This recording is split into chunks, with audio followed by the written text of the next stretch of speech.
kalau melarang presiden kampanye itu konsekuensinya mengubah Undang-Undang Dasar 45.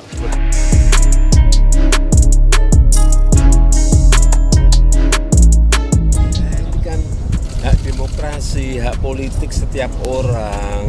Ya, yang paling penting presiden itu boleh loh kampanye. Presiden itu boleh loh memihak. Jadi kita harus melihat kepada hukum yang berlaku sekarang atau hukum positif ya terkait dengan pemilu, yaitu Undang-Undang Nomor 7 Tahun 2017 yang memang membolehkan presiden itu melakukan kampanye dalam pemilihan umum baik pilpres maupun pileg. Dan ini sesuatu yang didasarkan kepada Undang-Undang Dasar 45 sendiri, karena UUD 45 itu presiden itu boleh 2 periode kan.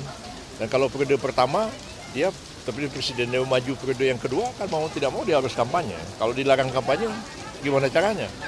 Nah, sementara calon-calon lain boleh kampanye, sementara presiden incumbent nggak boleh kampanye. Jadi kalau melarang presiden kampanye itu konsekuensinya mengubah Undang-Undang Dasar 45. Seperti di Filipina misalnya, presiden itu hanya 1 periode, itu sudah selesai. Nah, yang kedua juga, undang-undang yang berlaku sekarang ini memberikan kesempatan kepada presiden untuk melakukan kampanye, baik mengkampanyekan dirinya sendiri maupun mengkampanyekan orang lain, maupun kampanye pileg. Dan sepanjang diatur undang-undang itu, presiden memang tidak boleh menggunakan fasilitas negara dan harus melakukan cuti. Nah, tidak menggunakan fasilitas negara itu ada ketentuan khusus juga, misalnya pengamanan pribadi presiden dan kesehatan presiden itu tetap menggunakan standar protokol yang diatur oleh negara. Hal-hal yang lain tidak boleh menggunakan fasilitas negara. Yang kedua harus cuti. Untuk cuti ini gimana caranya?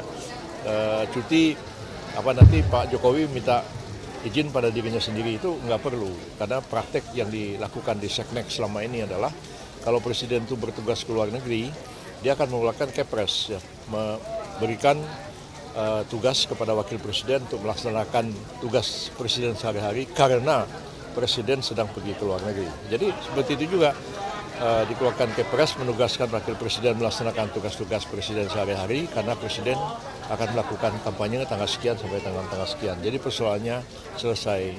Kalau sekarang mengatakan wah itu nggak adil, itu nggak boleh, itu nggak etis dan lain-lain, ya silahkan aja diubah undang-undang pemilunya. Bahkan kalau perlu amandemen UUD 45-nya. Dan sekarang pun juga ada yang sedang mengajukan uji material terhadap pasal yang membolehkan presiden kampanye itu ke Mahkamah Konstitusi.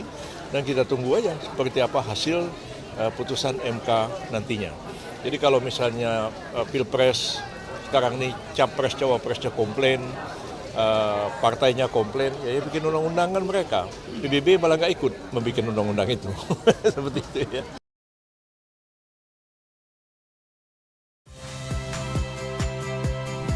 Saya Odin Fridianto. Saksikan terus program-program Kompas TV melalui siaran digital, pay TV, dan media streaming lain. Kompas TV, independen, terpercaya.